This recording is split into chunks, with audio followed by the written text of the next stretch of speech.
കർത്താവിൻ്റെ നാമം മഹത്വപ്പെടുവാനിടയായി തീരട്ടെ. ഞങ്ങളെങ്ങനെ ക്രിസ്തുവിലായി എന്ന സാക്ഷ്യത്തിൻ്റെ രണ്ടാം ഭാഗത്തിലേക്ക് എല്ലാ ദൈവമക്കൾക്കും സ്വാഗതം. ഇത് ശ്രവിക്കുന്ന ഓരോ വ്യക്തിയിലും ഞങ്ങൾ പ്രാപിച്ച ക്രിസ്തു എന്ന സ്വർഗീയ അനുഭവം നിങ്ങൾ ഓരോരുത്തരും പ്രാപിക്കണമെന്നുള്ള ഒരേ ഒരു ആഗ്രഹത്തോടുകൂടെ ആണ് ഈ സാക്ഷ്യം നിങ്ങളുമായി പങ്കുവെക്കുന്നത്. കഴിഞ്ഞ ഒന്നാം ഭാഗത്തിൽ ഞാൻ നിങ്ങളെ ഓർമ്മപ്പെടുത്തി, ജീവിതത്തിൽ കടന്നു വന്ന സാമ്പത്തികമായ ഞെരുക്കങ്ങൾ, പ്രയാസങ്ങൾ, ദുഃഖങ്ങൾ ഏത് മനുഷ്യനെ പോലെ ഒടുവിൽ ഇനി ദൈവത്തിന് മാത്രമേ ഞങ്ങളെ വിടുവിപ്പാൻ സാധിക്കൂ എന്നുള്ള ബോധ്യം എത്തിച്ചേരുമ്പോൾ മാതാപിതാക്കൾ പ്രാർത്ഥനയിൽ എത്തിച്ചേർന്നതുപോലെ ആ പ്രാർത്ഥനയിലൂടെ ഇനി എല്ലാ മാസത്തിലും 4-ാം ചൊവ്വാഴ്ച ഞങ്ങളുടെ ഭവനത്തിൽ ഒരു പ്രാർത്ഥന വെക്കണമെന്നുള്ള തീരുമാനത്തിലേക്ക് ഞങ്ങളുടെ മാതാപിതാക്കൾ എത്തിച്ചേർന്നു. പ്രയാസങ്ങളുടെ, വേദനകളുടെ, ദുരിതങ്ങളുടെ നടുവിൽ പ്രാർത്ഥന ആവശ്യമെന്ന് ബോധ്യമായപ്പോൾ ഞങ്ങളുടെ ഭവനത്തിൽ ആ പ്രാർത്ഥന ആരംഭിച്ചുവെങ്കിലും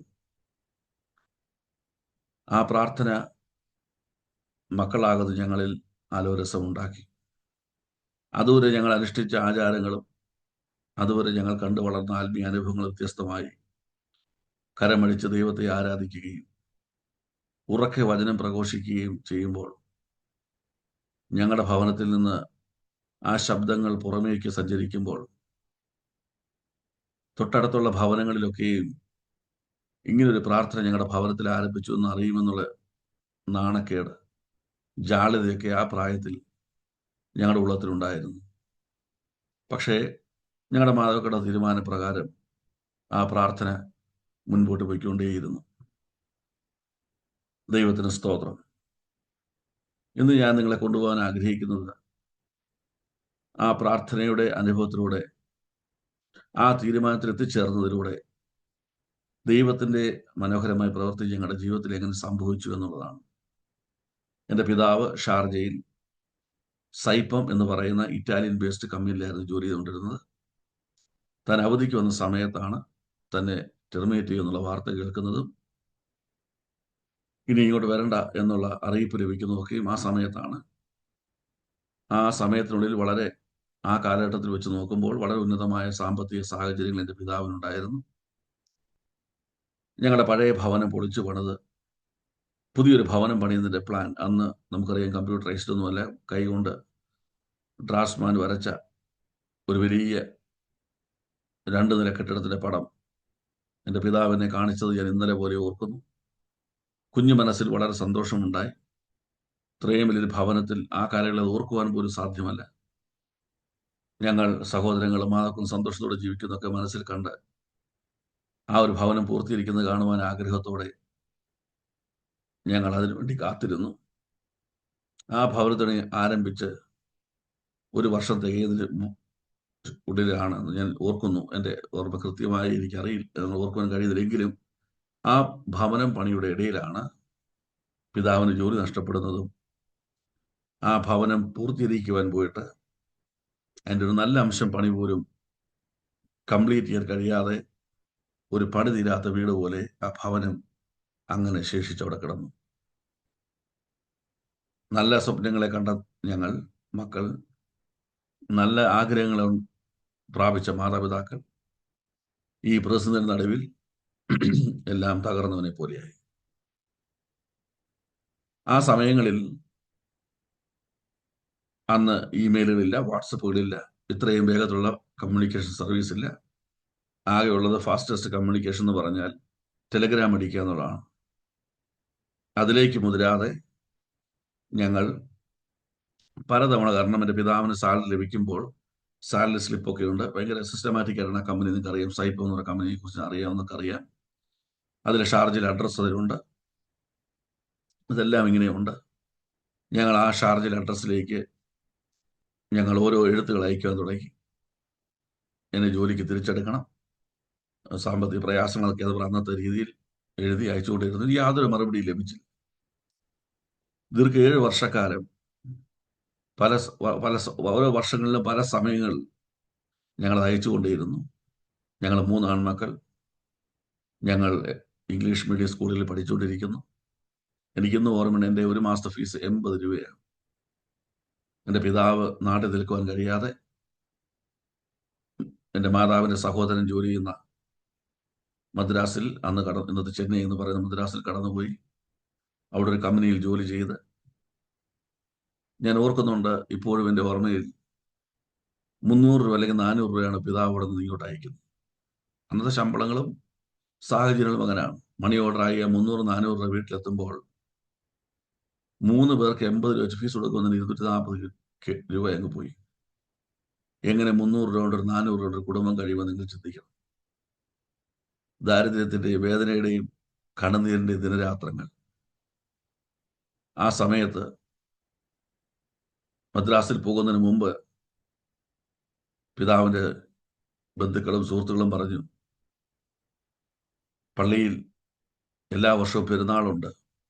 ആ പെരുന്നാൾ നടത്തുമ്പോൾ, ആ പെരുന്നാൾ നടത്തി കഴിയുമ്പോൾ നിന്റെ പ്രശ്നങ്ങൾക്ക് പരിഹാരം ഉണ്ടാവുമെന്ന് പറഞ്ഞു. അന്ന് കയ്യിലുള്ള പണമെടുത്ത് ആ പെരുന്നാൾ ഞങ്ങളുടെ പള്ളിയിൽ ഞങ്ങൾ നടത്തി. ഏത് മനുഷ്യന്റെയും ആഗ്രഹം പോലെ ഞങ്ങളുടെ ആവശ്യം സാധിച്ചു കിട്ടുവാൻ, ഞങ്ങളുടെ ആഗ്രഹങ്ങളിലേക്ക് മടങ്ങി വരുവാൻ ഞങ്ങൾ ആചാരങ്ങളും അനുഷ്ഠാനങ്ങളും അനുസരിപ്പാൻ തുടങ്ങി. ആ പെരുന്നാൾ നടത്തിയതോടെ എൻ്റെ പിതാവ് വളരെയധികം കടക്കണിയിലേക്ക് വീഴുവാനിടയായി തീർന്നു. പിന്നീട് പലരും ഉപദേശിച്ചു പറഞ്ഞു, ചങ്ങനാശ്ശേരിയിൽ മെയിൻ റോഡിലാണ് ഞങ്ങളുടെ വീട്. പരുമല തിരുമേനിയുടെ പരുമല പള്ളിയിലേക്ക് നടന്നു പോയി കഴിഞ്ഞാൽ, തീർത്ഥയാത്രയുടെ ഭാഗമായി നിങ്ങൾ 2 പേരും 3 കുഞ്ഞുങ്ങളും നടന്നു പോയാൽ അവിടെ വിടുതലുണ്ടാകുമെന്ന് പിതാവിനെയും മാതാവിനെയും പറഞ്ഞ് പ്രോത്സാഹിപ്പിച്ചു. എങ്ങനെ ഒരു വിടുതലുണ്ടാകുന്ന ആഗ്രഹിക്കുന്ന ഒരു മാതാവും പിതാവും എങ്ങനെയാണ് കുഞ്ഞുങ്ങളുടെ വിദ്യാഭ്യാസം, ഒരു ആഹാരം, ഒരു വസ്ത്രമൊക്കെ ആമേൻ നൽകി കൊടുക്കും ചിന്തിക്കുന്ന ഒരു പിതാവും മാതാവും ആ വാക്കും അനുസരിച്ച് അങ്ങനെ ഞങ്ങൾ തലമുറകൾക്ക് മോഹന വാഗ്ദാനങ്ങൾ നൽകി ഞങ്ങളുടെ ഭവനത്തിൽ നിന്ന് പരുമല പള്ളി വരെ നടന്നുപോയി. ഞാൻ ചുരുക്കി പറയട്ടെ, അവിടെ വെച്ച് എൻ്റെ പിതാവിനൊരു ശീലമുണ്ട്. പിതാവ് കയ്യിലുള്ള പണമെല്ലാം മമ്മിയുടെ കയ്യിലേൽപ്പിക്കും. മമ്മി അത് ബാഗിൽ അതിനകത്തൊരു കൊച്ചു പേഴ്സിലിടും. പിതാവിന്റെ പോക്കറ്റിൽ ഒരു പണം പോലും വെക്കാറില്ല. ആ പരുമല പള്ളിയുടെ അകത്ത് വെച്ച് തൊട്ടടുത്ത് വന്നിരുന്ന ഒരു തമിഴ് സഹോദരി എൻ്റെ മാതാവ് പോലും അറിയാതെ അകത്തെ പേഴ്സ് തുറന്ന് അതിലുള്ള പണം മുഴുവൻ അപഹരിച്ച് ഞങ്ങൾ പോലും അറിയാതെ സ്ഥലം വിട്ടു. അല്പം കഴിഞ്ഞ് നോക്കുമ്പോൾ എൻ്റെ കയ്യിലാണ് ആ പേഴ്സ് കിട്ടുന്നത്. ഞാൻ പറഞ്ഞു, മമ്മി ഇതെന്ത് പറ്റി? ഈ പേഴ്സ് താഴെ കിടക്കുന്നില്ലോ. അത് തുറന്നു പോലും നോക്കാതെ വേഗത്തിൽ എൻ്റെ മാതാവ് എടുത്ത് തൻ്റെ കയ്യിലുള്ള ബാഗിലിട്ടു. പിന്നീടാണ് അറിയുന്നത്, തിരിച്ചു ഭവനത്തിൽ പോകാനുള്ള വണ്ടിക്ക് ഒരു ഞങ്ങളുടെ കയ്യിലില്ല എന്ന് മനസ്സിലാക്കി. അങ്ങനെ ഞങ്ങളുടെ ആവശ്യങ്ങൾക്ക് വേണ്ടി ഏതെല്ലാം മാർഗങ്ങളോട് ഒരു മനുഷ്യൻ പോകാൻ കഴിയുന്നു, ആ മാർഗങ്ങളോടെല്ലാം ഞങ്ങൾ സഞ്ചരിച്ചുകൊണ്ടേയിരുന്നു. ഒടുവിൽ ആണ് ആ തീരുമാനം വന്നത്, ഇനി മുതൽ എല്ലാ 4-5 ചൊവ്വാഴ്ചയും നമ്മുടെ ഭവനത്തിൽ ആ പ്രാർത്ഥന ഉണ്ടായിരിക്കും. ഒടുവിൽ ക്രിസ്തുവിൽ ആശ്രയിപ്പാൻ ദൈവത്തിന്റെ കൃപയിൽ ആശ്രയിച്ചു. ദൈവത്തിന് സ്തോത്രം. ആ പ്രാർത്ഥന നടുവിലൂടെ ദൈവജനം എന്തെന്നും, ക്രിസ്തു ആരെന്നും, പിതാവ് ദൈവത്തിന് ഹിതമെന്തെന്നും, ഞങ്ങളെ മാതാപിതാക്കളെ കുറിച്ചുള്ള ദൈവത്തിന്റെ ആലോചന എന്തെന്നും, ഞങ്ങൾ ഓരോ തലമുറകളെ കുറിച്ചുള്ള ദൈവത്തിന്റെ പദ്ധതി എന്തെന്നും കാലാകാലങ്ങളിൽ അറിയുവാൻ ഭാഗ്യം ലഭിച്ചു. അങ്ങനെ ക്രിസ്തുവില്ലായെങ്കിൽ, ക്രിസ്തീയ ജീവിതമില്ലായെങ്കിൽ, ക്രിസ്തു മാർഗമില്ലെങ്കിൽ പരാജയമാണ് ജീവിതം തിരിച്ചറിയുവാൻ ഭാഗ്യം ലഭിച്ച ഞങ്ങൾ ഓരോരുത്തരും ദൈവവചനപ്രകാരം അതിൻ്റെ സ്നേഹത്തിൽ നിലനിന്നുകൊണ്ട് മുന്നോട്ട് പോകാനുള്ള വലിയ ക്രമീകരണങ്ങൾ ചെയ്തുകൊണ്ടേയിരുന്നു. സ്തോത്രം. ഒടുവിൽ എല്ലാ ജോലിയിലും പരാജയപ്പെട്ട പിതാവ് ഒരിക്കൽ വീണ്ടും മാന്നാറിലേക്ക് പോയി. അവിടെ ഒരു വർക്ക്ഷോപ്പ് നോക്കാൻ പോയതാണ്. അവിടെ വെച്ചാണ് അദ്ദേഹത്തിന്റെ പണ്ട് കൂടെ ജോലി ചെയ്തിരുന്ന ഉണ്ണി എന്ന് പറയുന്ന സഹോദരനെ താൻ കാണുവാനിടയായി തീർന്നു. ആ ഉണ്ണി എന്ന് പറയുന്ന സഹോദരനെ കണ്ടപ്പോൾ ചോദിച്ചു, തോമസേ എന്തുവായി ജോലി പിന്നെ പോയോ? എൻ്റെ പിതാവ് പറഞ്ഞു, ഷാർജയിലേക്ക് ഞങ്ങൾ അയച്ചു, ഒന്നും നടക്കുന്നില്ല, ഒരു റിപ്ലൈ ഒന്നും തരുന്നില്ല.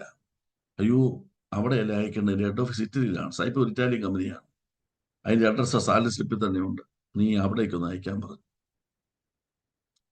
സ്തോത്രം. അങ്ങനെ അന്ന് തന്നെ ഞാൻ ഓർക്കുന്നുണ്ട്, ഞാനും എൻ്റെ മാതാവും പിതാവും കൂടെ ആ അഡ്രസ്സിലേക്കുള്ള പപ്പയുടെ എല്ലാ ഡീറ്റെയിൽസും വെച്ചുകൊണ്ട് ആ അഡ്രസ്സിലേക്ക് ഞങ്ങൾ ഒരു എഴുത്തയച്ചു, പ്രാർത്ഥിച്ചു. ഞങ്ങൾ മൂന്നുപേരുടെ കരം കൂർത്ത് പിടിച്ച് പ്രാർത്ഥിച്ച് എഴുത്തയക്കുവാൻ റെഡിയായി തീർന്നു. ഒരു മാസത്തിനകം ഹെഡ് ഓഫീസിൽ നിന്ന് ഒരു ടെലഗ്രാം വന്നു, എത്രയും വേഗം ബോംബെ ഓഫീസിൽ റിപ്പോർട്ട് ചെയ്യുക, എത്രയും വേഗം ജോലിക്ക് കയറുവാൻ ആവശ്യപ്പെട്ടുകൊണ്ടുള്ള അറിയിപ്പ് ഒരു മാസത്തിനുള്ളിൽ ഞങ്ങളുടെ കരങ്ങളിൽ ലഭിക്കാൻ റെഡിയായി തീർന്നു. ഇന്നത്തെ എൻ്റെ ഈ സാക്ഷിയോടെ പറഞ്ഞ് അവസാനിപ്പിക്കുമ്പോൾ ഒന്ന് ഞാൻ പറഞ്ഞ് അവസാനിപ്പിക്കാൻ ആഗ്രഹിക്കുന്നു.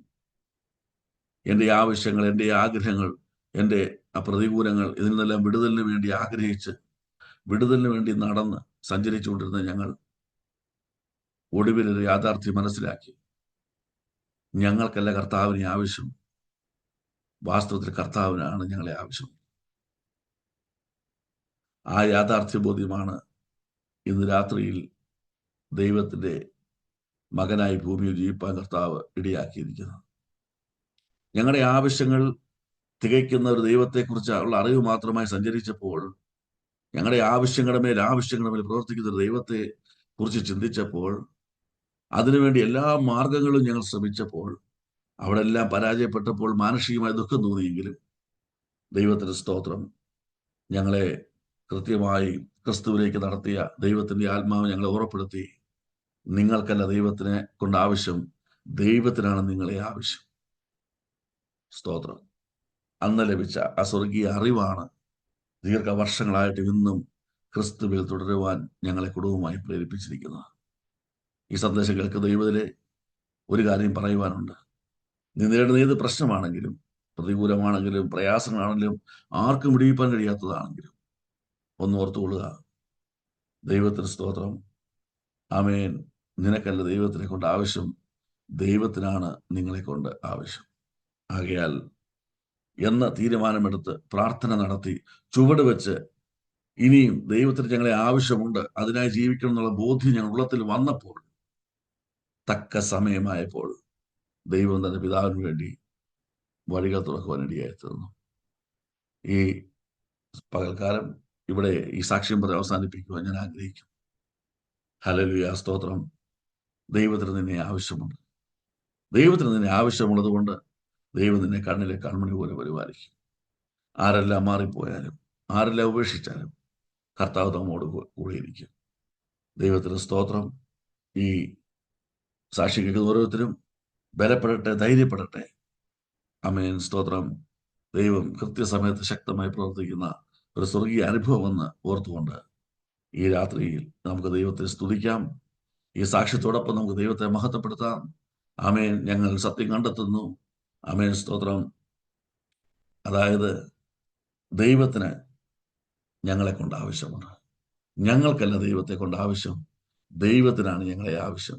അത് ഞങ്ങളെ ബലപ്പെടുത്തി, ധൈര്യപ്പെടുത്തി, ഉറപ്പായി ദൈവം ഞങ്ങളെ വിടിവെക്കുന്ന വിശ്വാസത്തിലേക്ക് നയിക്കുവാൻ ഇടയായിത്തീർന്നു. ദൈവത്തിന് സ്തോത്രം. ഇന്ന് ദൈവത്തോട് നന്ദി പറയുന്നു. അതിന്റെ ഭാഗമായി നിലവിൽ അവതരിപ്പിച്ച അവസരങ്ങൾക്കായി ദൈവത്തെ സ്തുതിക്കുന്നു. ഈ സാക്ഷ്യം നിങ്ങളെല്ലാവരെയും ബലപ്പെടുത്തുമെന്ന് വിശ്വസിക്കുന്നു. കർത്താവ് നിങ്ങളെ അനുഗ്രഹിക്കും.